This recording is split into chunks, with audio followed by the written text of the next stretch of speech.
ပထမဆုံးတင်ဆက်ပေးမယ့်သတင်းကတော့အကြမ်းဖက်စစ်ကောင်းဆောင်မင်းအောင်လှိုင်ကသူနဲ့သူ့မိသားစုစီးနှင်းမှုအတွက်အပိုင်ဝယ်ယူထားတဲ့လေယာဉ်အတွက်24 hours ကုမ္ပဏီပိုင်ရှင်ခရိုနီအောင်စော်ကပြုပြင်ထိန်းသိမ်းပေးနေတယ်လို့စုံစမ်းသိရှိရပါတယ်။အဲ့ဒီလေယာဉ်ဝယ်ယူဖို့အတွက်အဓိကအမိခံပေးတာလေယာဉ်ကိုနိုင်ငံတကာလေပိုင်နက်မှာအရက်ဖက်လေယာဉ်ဖြစ်ပြန်တန်းခွင့်ရှိအောင်လှုပ်ဆောင်ပေးတာလေယာဉ်ကိုထိန်းသိမ်းပေးနေတာတွေကိုခရိုနီအောင်စော်ကလှုပ်ဆောင်ပေးနေတာလို့စုံစမ်းသိရှိရပါတယ်။သူက MAI ခေါ်ပြည်ပြည်ဆိုင်ရာမြန်မာလေကြောင်းလိုင်းကိုပိုင်ဆိုင်သူလည်းဖြစ်ပြီးမင်းအောင်လှိုင်နဲ့မိသားစုအသုံးပြုဖို့ဝယ်ယူလိုက်တဲ့လေယာဉ်ကို MAI လေကြောင်းလိုင်းနာမည်ခံပြီးဝယ်ယူတာလည်းဖြစ်ပါတယ်။အဲ့ဒီခရိုနီအောင်စောဟာလွန်ခဲ့တဲ့2003ခုနှစ်အာနာရှင်ဟောင်းတန်းရွှေလက်ထက်မှာစစ်တပ်နဲ့နှီးစပ်သူတွေရဲ့အကူအညီနဲ့ပဲ24 hours ကုမ္ပဏီကိုထူထောင်ကအင်ချမ်းမြေလုပ်ငန်းတပ်တုမိုင်းတူဖော်ရေးလုပ်ငန်းသူတေသနာနဲ့စစ်တမ်းလုပ်ပေးတဲ့ဝန်ဆောင်မှုတွေနဲ့လုပ်ငန်းစတင်လုပ်ကိုင်ခဲ့ပါတယ်။မင်းအောင်လှိုင်အာဏာသိမ်းပြီးနောက်24 hours လေယာဉ်စီ73စီဒီဇယ်စီဖြန့်ဖြူးရောင်းချရေးကုမ္ပဏီကိုထူထောင်ခဲ့ပြီးမင်းအောင်လှိုင်ရဲ့ရုရှားခီးစဉ်တွေမှာအမြဲလိုလိုက်ပါသွားလေးရှိတယ်လို့တသက်ရင်းမြစ်တွေစီကသိရပါတယ်။အဲဒီနောက်မှာတော့မင်းအောင်လှိုင်ရဲ့မြောက်စားမှုနဲ့စစ်တပ်ခရိုနီ24 hours ကုမ္ပဏီပိုင်ရှင်ဖြစ်တဲ့အောင်စောဟာကြီးပွားလာကမင်းအောင်လှိုင်ရဲ့အဓိကတောက်တိုင်လူယုံစီးပွားရေးသမားဖြစ်လာတယ်လို့သိရပါတယ်။အခုနောက်ဆုံးလေတပ်မှာဘုံကျဲတော်တဲ့စစ်အရာရှိလေရင်ပိုင်းလော်တွေကိုလေရင်မှုကြီးတင်တန်းတွေပေးပြီး MAI မှာအရက်ဖက်လေရင်မှုလစာလဲစားစစ်တပ်ကလစာလဲစားတဲ့နှစ်သီးစားလေရင်မှုတွေအဖြစ်အောင်စော်ကလက်ခံခံထားပေးနေတာတွေအထိပါလောက်ကင်လာတယ်လို့သိရပါတယ်ရှင်။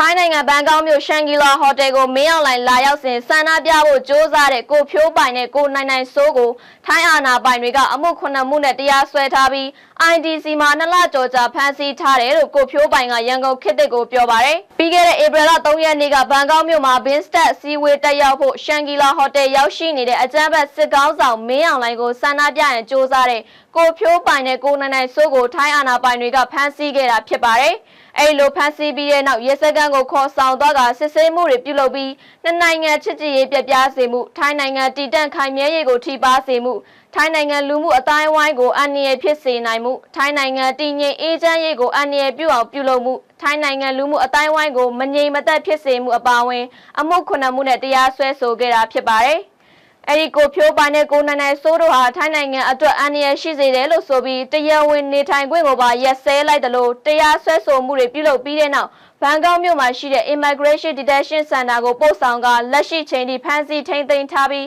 ရှင်းနေငှားကွင်းနဲ့မိသားစုဝင်များနဲ့တွေ့ဆုံခွင့်မပေးဘူးလို့ကိုဖြိုးပိုင်ကပြောပါတယ်။အဲဒီချိန်နဲ့ပတ်သက်လို့ UN ကတော့မြန်မာပြည်ပြန်မပို့ရေးဆိုတဲ့အကာအကွယ်တစ်ခုပဲပေးထားတယ်လို့ကိုဖြိုးပိုင်ကရန်ကုန်ခေတ်သစ်ကိုပြောပါတယ်။အဲ့ဒီအမှုဟာတရားမျှတမှုမရှိဘဲထိုင်းအာဏာပိုင်တွေကလူ့အခွင့်အရေးချိုးဖောက်တာဖြစ်ပြီးအခုထိမလွတ်မြောက်သေးဘူးဆိုတာနိုင်ငံတကာကသိအောင်ဝိုင်းပြီးတော့ဝန်းရံကြဖို့ကိုဖြိုးပိုင်ကပြောပါတယ်ရှင်။မကွေးတိုင်းဒေသကြီး6မြို့နယ်ကိုင်းထောက်ကန်ရွာကိုစစ်ကြောင်းထိုးဝင်ရောက်လာတဲ့အကြမ်းဖက်စစ်ကောင်စီတပ်သားတွေကိုတိုက်ခိုက်ခဲ့တာမှာစစ်တပ်ဘက်က4ဦးသေဆုံးခဲ့တယ်လို့အာလာဝကမြို့ပြပျောက်ကြားတပ်ဖွဲ့ရဲ့တာဝန်ရှိသူတဦးကရန်ကုန်ခေတ်သစ်ကိုပြောပါတယ်။ပြီးခဲ့တဲ့ဇွန်လ15ရက်နေ့တုန်းက6မြို့နယ်ကိုင်ထောက်ကန်ကျေးရွာကိုစစ်ကြောင်းထိုးဝင်ရောက်လာတဲ့အကြမ်းဖက်စစ်ကောင်စီတပ်သားတွေနဲ့တော်လှန်ရေးတပ်ဖွဲ့တွေထိတွေ့တိုက်ပွဲဖြစ်ပွားခဲ့တာဖြစ်ပါတယ်။အဲဒီတိုက်ပွဲအတွင်းအကြမ်းဖက်စစ်တပ်ဘက်က4ဦးသေဆုံးက17ဦးထိခိုက်ဒဏ်ရာရရှိခဲ့ပြီးတော်လှန်ရေးတပ်ဖွဲ့ဝင်တွေကတော့အထီးကိုင်းမရှိဆုတ်ခွာနိုင်ခဲ့တယ်လို့အာလာဝကမြို့ပြပျောက်ကြားတပ်ဖွဲ့ရဲ့တာဝန်ရှိသူတဦးကပြောပါတယ်။အဲဒီလိုတိုက်ပွဲဖြစ်ပွားပြီးတဲ့နောက်အကြမ်းဖက်စစ်ကောင်စီတပ်သားတွေကလမ်းပြအဖြစ်ဖမ်းဆီးလာတဲ့လူငယ်တအုပ်ကိုနှိပ်စက်တပ်ဖြတ်ခဲ့ပြီးပြည်သူပိုင်ကားတစ်စီးနဲ့နေအိမ်တွေကိုမီးရှို့ဖျက်ဆီးခဲ့ပါတယ်ရှင်။မကွေးတိုင်းဒေသကြီးမြိုင်မြို့နယ်ကန်ဒီပြူစောတိရွာမှာကင်းဆောင်နေတဲ့ပြူစောတိတွေကိုစနိုက်ပါနဲ့ပစ်ခတ်တိုက်ခိုက်ခဲ့တာမှာတအုပ်သေဆုံးခဲ့တယ်လို့ဗီတာပျောက်ကြားတပ်ဖွဲ့ရဲ့တာဝန်ရှိသူတဦးကရန်ကုန်ခေတ်သစ်ကိုပြောပါတယ်။ပြီးခဲ့တဲ့ဇွန်လ10ရက်နေ့ကကန်ဒီပြူစောတိရွာမှာကင်းဆောင်နေတဲ့ပြူစောတိတွေကိုတော်လှန်ရေးတပ်ဖွဲ့ဝင်တွေကစနိုက်ပါနဲ့တွားရောက်ပစ်ခတ်တိုက်ခိုက်ခဲ့ပါတယ်။ဒီတိုက်ခိုက်မှုအတွင်းပြူစောတိတအူကြီးထိမှန်ခဲ့ပြီးအဲ့ဒီထိခိုက်ဒဏ်ရာကြောင့်ဇွန်လ13ရက်နေ့မှာသေဆုံးခဲ့ပါတယ်။ဒီတိုက်ခိုက်မှုကိုဗစ်တာပျောက်ကြားတပ်ဖွဲ့ပခုတ်ကူခရိုင်တပ်ရင်းနဲ့တပ်ခွဲနဲ့မုံရွာခရိုင်တပ်ရင်း25တပ်ခွဲနဲ့စနိုက်ပါအဖွဲ့အညာမြေပျောက်ကြားတပ်ဖွဲ့မြို့နယ်ပါကဖားနဲ့လျှက်စီးပျောက်ကြားတပ်ဖွဲ့မြို့နယ်ပါကဖားတို့ကပူးပေါင်းလှုပ်ဆောင်ခဲ့တယ်လို့သိရပါတယ်ရှင်။